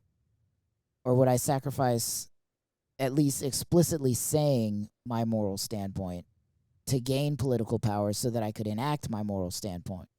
Right. We're talking about is lying wrong. Not lying necessarily, but omitting. Well, Omission is in fact still lying. Exactly. so may I ponder a couple questions in this conversation? Please. So I have two trains of thought in this conversation. Both are conflicting, and I haven't actually settled on a point yet. So these are all That do be the relativism. It do be. My two conflicting parts of me are, well, I think about the perspective of some of my friends that I've seen online who are like communist, and who are adamantly against both options, not just because they don't align, economically or whatever else, but because they are in some ways, at least at bare minimum, allowing genocide to happen. Right. And I think I know exactly who you're talking about, and I've also seen those posts, and I agree with everything that person is saying. But so let me get to this. Yeah. So in my brain, that is kind of an objective morality of like, I think this is objectively wrong. I can't endorse this. Even if I know that my third party vote will not benefit, I am voting on the sense of principle, which you could argue people have done throughout all of this. That's what I did in my last election. On the other hand, there is a branch of something about my philosophy class, utilitarianism, which is basically at its root, it's what will produce the most, they say happiness, but what they mean by is by good. What will actually produce the most good? Will my vote for Kamala Harris produce the most good? And right here, right now. Now, that question is very, very subjective depending on who you're asking that for. Are you asking that for the people in Gaza and in the Middle East? Are you asking that for the people here in the United States? Because that is two different situations. You have, I think, a very real threat of if Donald Trump wins in America, there could be many people hurt here in the U.S., women especially. I think of just with abortion rights. That's one of my key concerns. You look at LGBTQ community, there's so many variables. On that flip side, both major candidates are at the moment at least somewhat complicit in the genocide that is going on. And so I'm not saying I'm landing on each side, but that's where I kind of look at it in both ways of like, I see both points. So my part where I do align with utilitarianism is, and where I'm trying to measure and do the math is, what will my vote do to produce the most good, both here in the U.S., but also worldwide? And that's a very hard question to answer. I do realize that. So to answer Harley's original question is, should a celebrity with power have a say or endorse someone? I think the question to them should be, what will my response to this do? Will it produce the most good in my situation? And that, I think, is extremely hard and difficult to answer because it's so dependent on who you're talking about and where and when. I understand the communists' understanding of this because, like, there's a very hard line is within what weighs more to you. This really comes back to my moral question about what weighs more to you. Is it the genocide in Gaza, or is it the lives of women who are going to die here because abortion rights are being taken away? So I'm not saying it's an easy question, but it is something that makes me really conflict because there's death on both sides. In this particular election and on those specific two issues, it's the same. It's the same The- difference. no, but the political party you vote for is the same, because on the genocide in Gaza, the right and the left are both complicit, but one of those sides is for women's rights and the other is anti-women's rights. Sure. When it comes to like abortion laws and medical decisions that women make on their own. So if you vote for the right or the left, there is zero impact on what's happening in Gaza. Actually, I don't agree with that at all. You don't think so? Because no. I mean, because you do see, the Biden administration commenting and pushing for peace talks and a ceasefire, as best as they can. and you probably whereas- wouldn't get that from the other side. I agree with Oh, that. you Whereas definitely Trump- would. You definitely No, would we're- not from the other side. Wait, so you might be right. Where Trump has said specifically that they should just nuke Gaza. Literally. Like there's, and like it's the frustration I have with some of these people with these extreme viewpoints is the lack of nuance. It's like, okay, yes, both are bad. I'm like, maybe both aren't bad. Maybe one is bad. Maybe one is not good. Like, if you have to look at it that way, because one is like, hey, nuke Gaza, just get it over with, just get it out. Well, here's the problem Stevens- with that. If they nuke Gaza, they can't use the land for a few years. I mean, they're not going to be able to use it for a while anyway. Yeah, that's Oh no, that's true. They've got teams ready to go to reconstruct that land for the Jewish people. But like like the thing that's always super frustrating to me is like when I see people who are super far left, which don't get me wrong, I'm very far left leaning. It's this idea of this person doesn't check all the boxes for me, so they're the enemy, and they're gonna consistently like bash them online and like be like, you can't vote for this person, whatever. But there is no chance in hell that anyone with your views is going to get elected if you never vote, because the only way you can get to that point is incremental. Anytime there's a massive change, the pendulum swings hard in the other way. Case in Right. point, you go from Obama to Trump. And it's like, if it's like the only way sustainable change happens is incremental. Hmm. Because in almost every environment where you make a massive change, it doesn't stick. It's like when you wake up, it's like the New Year's resolution. You're like, yeah, I'm going to start going to the gym every day. I'm going to start eating healthy. I'm going to start doing this. And it lasts for like, 2 weeks? And then you fall back into your old habits. It's because you're trying to do too much at once. If you want to make massive, substantial change to the way that our political system is and to particular political parties, you can't just try to do that overnight. You've got so many moving pieces in it. It has to be incremental. You have to replace the foundation to start replacing the pieces in the middle and at the top. It's like you can't just be like, oh, wipe it out, put a person at the top, and it's going to be good. Because even if you put, by some freak incident, you put a super far left president in power, the rest of the party isn't there. They're still concerned with re-election, and they're not going to support a lot of those far left ideals. It's like you can't get there without the journey to get there. And that's the thing that is this political cycle been so frustrating to me, because it's like, I get it. I understand the sentiment, but I'm also realistic in Yeah. my understanding of how change has to happen. Right. I mean, if you look at America, it's like, wow, how long did it take for Black people to be able to like not be entirely second class citizens? Like, even after like slavery ended in the 1800s, and then Jim Crow ends in like the 1960s.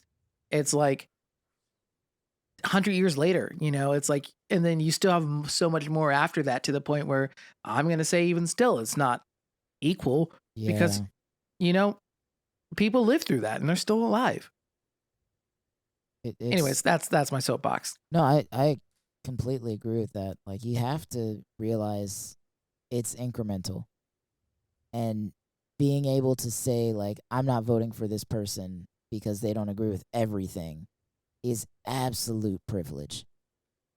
But saying that a celebrity has to endorse somebody is also just kind of like, it's non-celebrity privilege if you think about it. Like, I think that this person I follow should have to give me every aspect of their life. That's an insane statement. Like, It's extremely parasocial. if you imagine like just your neighbor 4 or 5 houses down the street from you, they don't know you. They don't owe you anything. But if you're like, I think they should have to tell me who they're voting for and tell me who I should vote for, that's crazy. But when it's a celebrity, people just demand it. I think, okay, for the 2 examples were provided here, Taylor Swift, Chappell Roan, I think that Taylor Swift realized that she was benefiting from ambiguity. So a lot of her fans are Trump supporters, they're conservative, and a lot of her fans are not. And she wanted to do something and say something. And Chappell Roan was like, who the fuck is coming to my shows that's like that are Trump supporters? Like, that's not even a question. I'm not going to be a groupie for a politician. Yeah.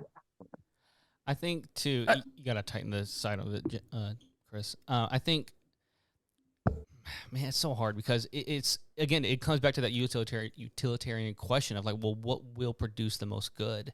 Will the celebrity who gets their power from people, should they be held liable to return some of that power to benefit the most good, the most effectiveness for people and their country? Not saying that it's a I have to gun to the head kind of thing, but it's should they? Because it really comes down to the point of, well, we gave you this power. What are you going to do with it now? It's I've seen a question. There's an interview podcast, and we should probably move on after this. But there's an interview between Rainn Wilson and Bryan Cranston, and if you know the 2 actors, you got Breaking Bad and Dwight from The Office, and Rainn was asking Bryan, like, hey, do you get like annoyed when people just call you, Walter White or someone from Breaking Bad, and he's like, well, I don't know. It's like, do you get annoyed being called Dwight? He goes, yes. Like, I just want to be called my real name. But Bryan's take on it was like, well, I've meant so much to so many people that they are so endeared by my performance and everything that I don't feel too bad about it. Like, yes, it's not my real name, but my performance and my gift gave something to someone else. And so I don't have a problem with people calling me out on the street wanting a picture. And it's kind of like how you view Keanu Reeves. Or like the Spy Kids video y'all that nobody responded to. Whatever. And so the flip side back to this conversation is, well, then do celebrities have a obligation to return some of that? Now, granted, they do this through their own efforts, but that effort is also received by fans who give their time and money in respect to these people. So I'm not saying I have the answer to that. I just think it's another side of the coin. I think they have every right to say what they want. If they want to endorse someone, go for it. If they don't, don't. And it's crazy of us to expect one or the other from them. It's, like you just said, the opposite side of the coin of shut up and dribble. Mm-hmm. Like, Fox News is famous for when somebody endorses somebody on the left, they're like, what do you even know about politics? You're a singer. You're a basketball player. Just shut up and do what you're supposed to do. But if you endorse Trump, they're like, look at this great American citizen that happens to be a football player God that forbid endorses they're a Trump. minority. Like, Yeah. Toby Keith. They put Toby Keith on Fox News all the time. And they're like, yeah, he knows exactly what he's talking about. But then Taylor Swift, who endorses the other side, they're like, she needs to shut up and just sing. We don't want to hear anything from her. She shouldn't be in politics. Like, you can't have it both ways. Mm-hmm.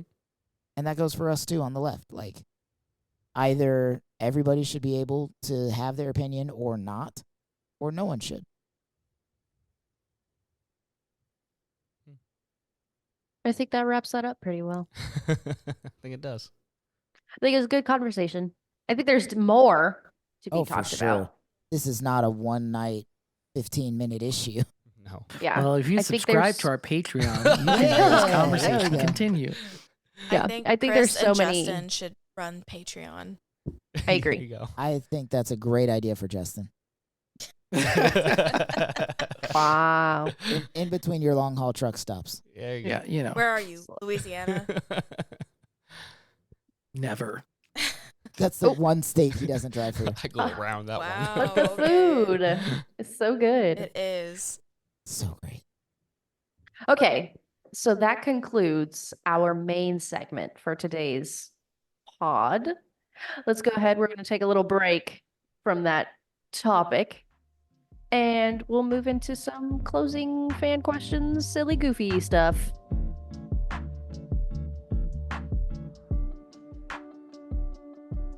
Welcome back, everybody. Howdy. How y'all doing? We're going to move into our little last segment, actually, fan questions. The rest I of just us see not people hearing. bobbing around on Yeah. the screen, and there's like no music. Like, what's going on here, man? That's why I dance. It's So you gonna guys be- know when the nothing. music is over. Does he not get any music? No, they can't hear the No. music on the Yeah. other side. Oh, Yeah. that is weird. Very sad. We get no jingles. Maybe I can figure out a way to like play a jingle on the Zoom call, like a separate button or something I can play here. So we It's a can all good hear it. question. I'll see if I can figure it out. believe in you, Tim. Thank you. So this is the part of the pod where we answer your fan questions. And that's as simple as that. So our first one, Alex asked, are aliens real? Yes. Next question. Shane, I'm just kidding. No notes, honestly. Just yeah, sure, Mathematically, probably. Probably, I yeah. fully agree. Also, the government came out and said it. Like, So No, they Yeah, did not. that That's would be not fine. what that was. there is a galactic cabal, That is not. A federation. a They've been- federation of They've been alien desensitizing species. us to the idea of aliens for so long. Yeah. I I believe it. 1000% believe that movies Mhm. like Independence Day, MIB, Mars Attacks, all of those movies are just like They're Hey, found footage. Listen, when they were making not the found footage, Jay. when they were making Road to Bali, they were trying to say that the colossal squid didn't exist, and it does. So They're like, hey, aliens definitely we exist. know these things. We should probably like soften up public opinion on Mhm. them. Mm. Because if imagine a world where we had never heard All of right. aliens, never had an right. alien movie, nothing like that. And then all of a sudden the government's like, hey, you know those lights in the sky? There are sentient beings coming from there to possibly invade us and kill all of us. The amount of panic that we would have on this planet would be insane. If the government ever just outright says aliens are real, we're invading Iran. That's what's happening. They're you're trying to actually- distract You're us. probably also right about that. Mm. What are we missing? that's Why do happening they in always the got to be coming to background? invade us and kill us? Like, they don't know what war is. They're just like, wait, you kill each other? Like what? Like maybe they're just chill. Maybe they they're have a like the different hippies of the version. universe. Listen, on my side of TikTok and Reddit, that's a lot of what I see is those stories of like people just writing stories like humans make first contact.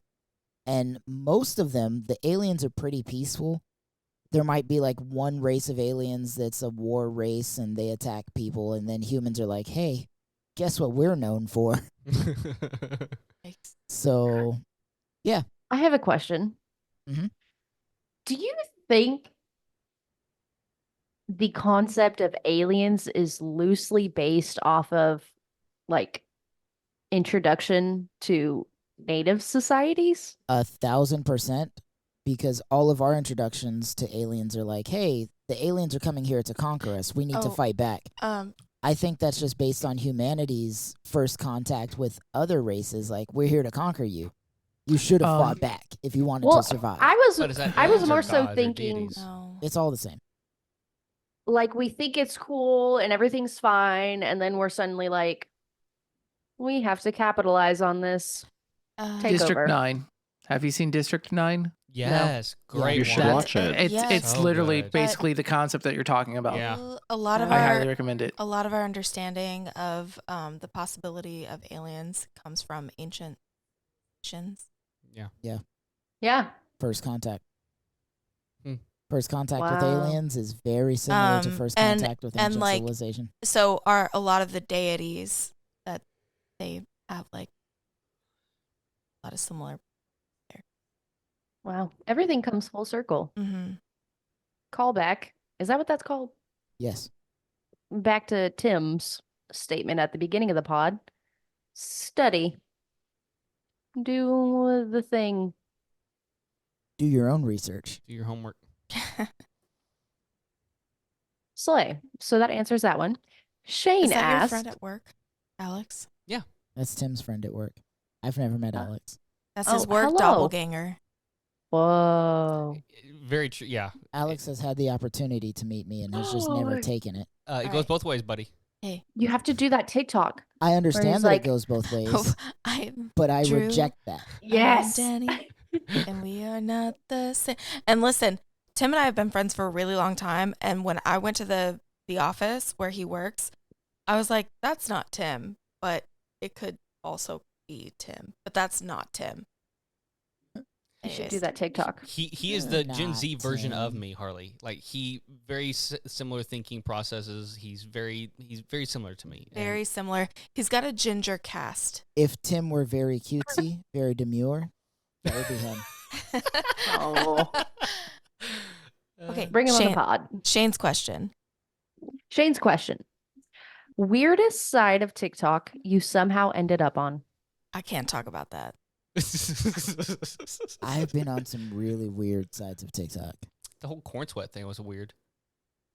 Corn sweat was weird, but it was like Um, a it's lived real. experience. Yeah. I I Y'all lived it. survived.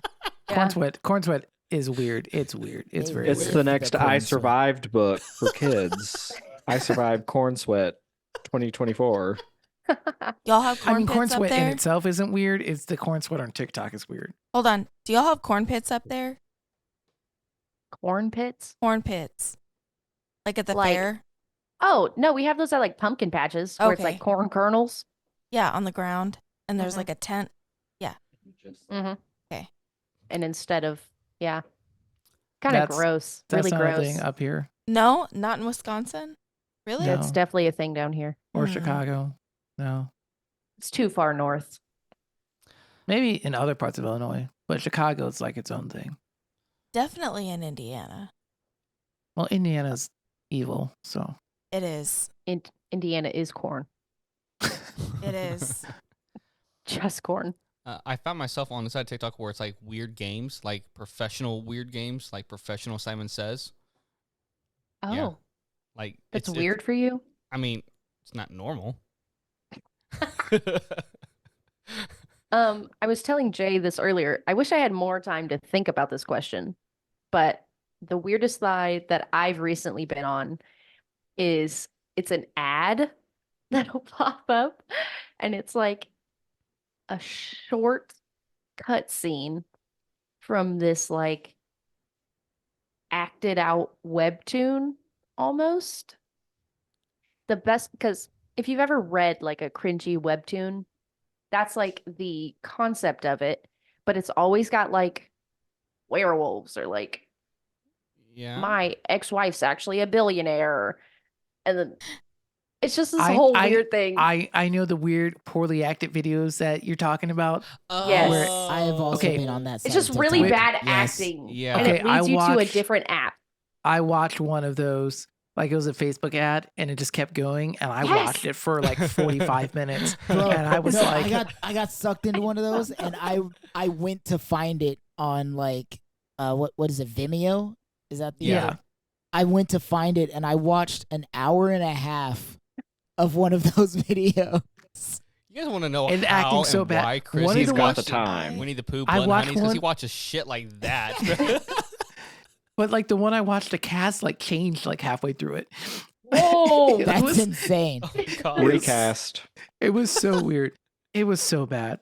I Yeah, think so I that's would- like a weird thing. I think if Yeah. there was a Patreon, I would talk about the sides of TikTok that I'm on, but since there's not, I just don't know how keep that to myself. strange or weird mine is, but it's like core instead of like cottage core. It's core of the core. It's very strange. So maybe it is Like weird. Planet Core? No, it's just like, Like how there's like Hope Core. mhm. Or like- Oh yes. And they Hope Core. show like with Hope Core, it's all inspirational nonsense, and then Like core. Core is just the strangest videos set to like a nice Oh. little song, and it's just like going through it. Okay, were you guys like on the whole bit like Wes Anderson themed trend when it was on for a while? You know, Mhm. anyone know what I'm talking about? I know what you're Yes. talking about. Was it a I was trend? there. I'm not. Yes. Damn. Are side note, are we in a weird lull with TikTok trends? I don't feel like I've seen any. Like, Most of like 90% of my TikTok has been Gaza videos. So yes. Geography and anxiety for me. I Love still that. don't know if I want to say. I do it. Janelle, 100%. I think you have to Janelle's on the say, weird sides of TikTok. I'm been pretty consistently on lesbian TikTok for a while. Nice. Same. Yeah, that's Same. normal for me. Oh, yeah. My TikTok Yeah. thinks That's I'm a true. lesbian. There's A lot of comedians. yeah. Oh, Also, are you guys on geese fainting TikTok? No. Well, it's not the No. geese are faint. The geese are not fainting. The people The are people fainting, are pretending to faint, and then Yes. their geese I like saw one. are swarm them. concerned. Yeah. Saw I one. wonder what would happen if I open up TikTok right now. that It's all I'm like open I'm end. scrolling Everybody through open my your save TikTok. videos and my likes, and it's all Gaza. It's gaming. I'm afraid Gaming. to open the app and see another one of these videos. Wait, am I abnormal in My having God, a lot of Janelle, different what are you collections? on? Wait, hold on. Collection- Pause. have Oh, I have a lot of collections? collections. How do you make a playlist in TikTok, Tim? Collections is a playlist. I understand, but like you are a playlist king. Like everything you own is in playlist. Would Your you like to hear music. some of mine? Your videos, your pictures. No. I want to They're hear what all Janelle has on her playlist. TikTok. I don't want to hear about Tim's TikTok. I want to hear about Janelle's TikTok. She's hyping it up over here in the corner and not saying anything.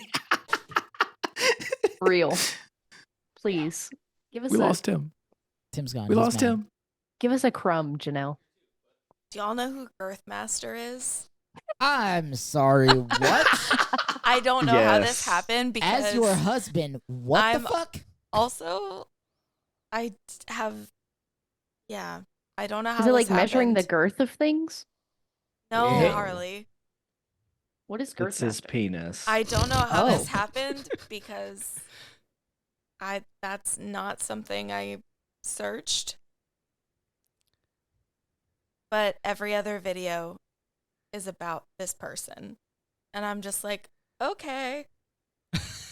Are you Google it? She's looking them up. Go He's ahead. Oh man, that ugly, face. That In face. my opinion, He's just a tall white man. A white man? No. That's not where the girth is. I know that. What'd you I- say? Maybe Go it's to Google Images. No, thank Use you. Safari, please. don't do on the that. private mode. Google steals your shit. They all steal your shit. It's Oh, is that like his wife or something? Wait, there's different women. nobody. It's not his wife or something. My sweet summer child. There's so many women. He makes videos on the internet for people. Like OnlyFans? Not videos that I've seen Correct. personally. Oh. I just somehow they all ended up on my FYP. Hey, Welcome who, to Girth Talk. who was that Instead of one? his Who was that bio. one TikToker that is also into that stuff that I thought was genuinely making? Oh my god. So, listen, guys. I am a sweet, innocent summer child. I don't watch videos like that. So I saw this TikTok that this woman was like, I make swimming videos on TikTok. And I make 10K And I make a month. 10K a month. She So I went to Janelle and I was like, hey, you can just swim on OnlyFans and make $10K a month. Like we could just take you to a public pool. Or She we was could a go to the lake, Canadian porn star. and you can just swim and make Good $10K for a her. month. Yes, agreed. And my wife was like, "Hey, she's a porn star," and I was like, "I'm sorry, what?" I didn't know. Yeah, I So she's not genuinely actually believe she was sleep- just swimming. like I thought she was a swimmer. I don't know how this happened because I really am like I'm on like cottagecore. I like crystals. I like rocks, food. I was like, "You can just swim." Occasionally like studs, and then all of a sudden, I just started seeing all of these videos about this person, and I was like, I don't know how I ended up here. I don't know what I did. I feel like I need to repent. And by Uh, studs, you don't mean lesbians. I do That's mean what lesbians. Okay. She does mean okay. lesbians. I specifically and purposefully mean lesbians. Slay. Yeah.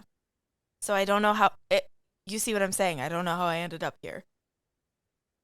I get in weird song TikToks. Like, what was that? That Burger King song? You get on the 1 hour TikToks. Single Whopper, double Whopper, 15 Whoppers, 19 Whoppers. Like, that kind of weirdness. Who's the nursery nurse?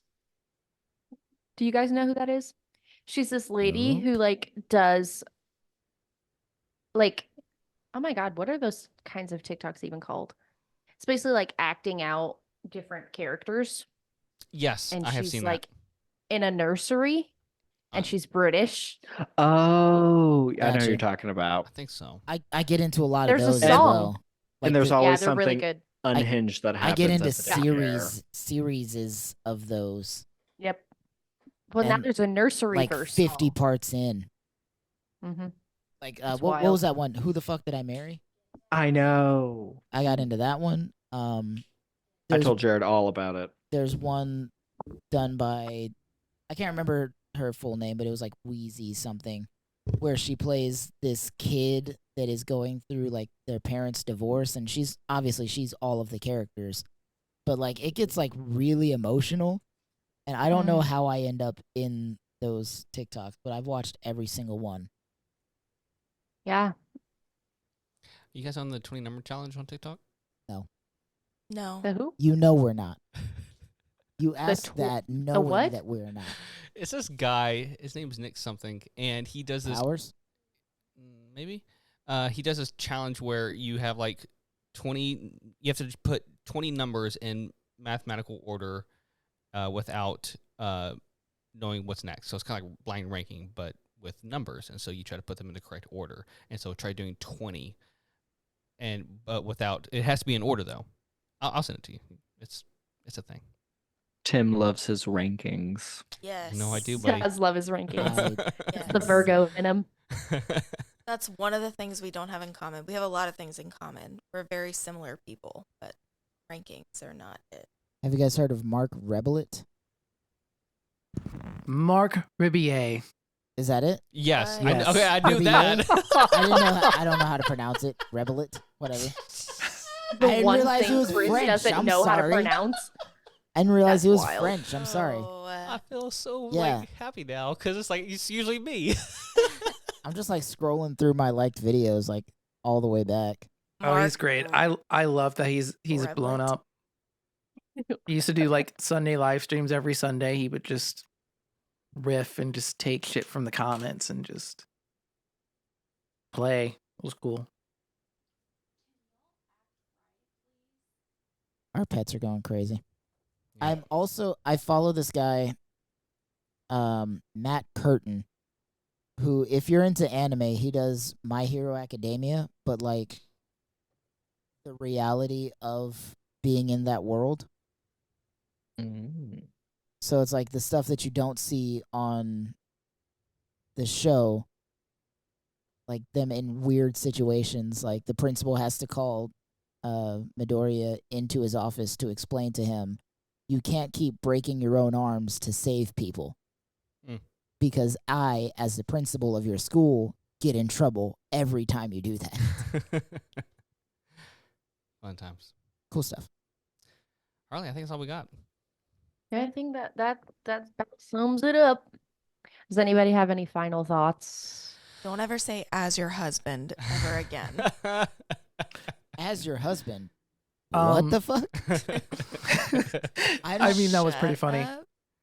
I have to say, I jumped on this episode late, and I feel like I spent more time on this episode than I did on the last one. I wonder why. That may be true. I'm Fair. going to blame enough. somebody who's not white. Hey, man. That's usually the case. Isn't that always the And I case look at with the rest everyone? of us. Blame someone who's not white? Isn't that what everybody does? Especially the U.S. government and police force? Hey, I blame white people for 80% of my problems. Oh, same. That's My sister's white. conservative. I can blame But we her are for a lot of also- them. Okay, We are who also are you people of related color. to? Yeah, which one of those Mormon women are you related to? What? I don't know. I feel Oh like he my does God, know. Justin. You First dropped of all, part of the lore and then nothing. I'm not related. She's related. Distant family Secondly- member. Secondly, They're not blood related. it just never happened. It just never happened. I never had a follow-up conversation.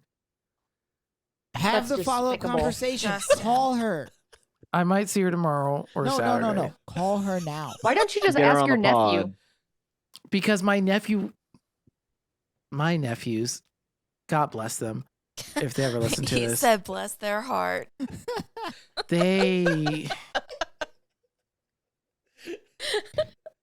they're good kids. They're good kids.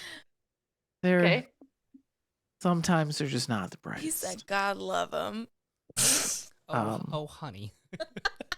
You know, I say that about some of the kids that I work with. I'm like, they're good kids. Like they're so smart and so dumb at the same time. I love them. They got a lot of heart. They try so hard. No, it's like they'll come up with the most creative and singing shit, and then I'm like super impressed, and then they like shatter all of my proud uncle status with the dumbest follow-up question, and I'm just like, why? So What the fuck? I saw that. We need to end this episode. And that's how we summarize this episode. What the fuck? Okay, friends. Thank you all so much for listening. I hope it was an enjoyable episode. Enlightening, maybe. Pretty eye-opening, perhaps. We can Very hope. demure.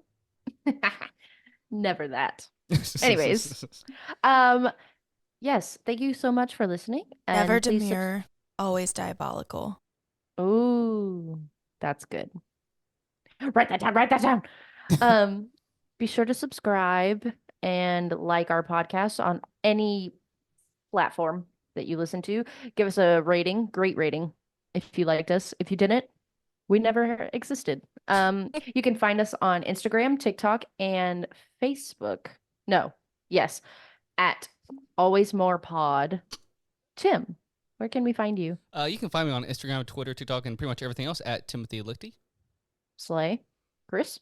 I'm on Instagram as Captain_CT Ford and TikTok is Christopher.Lionheart.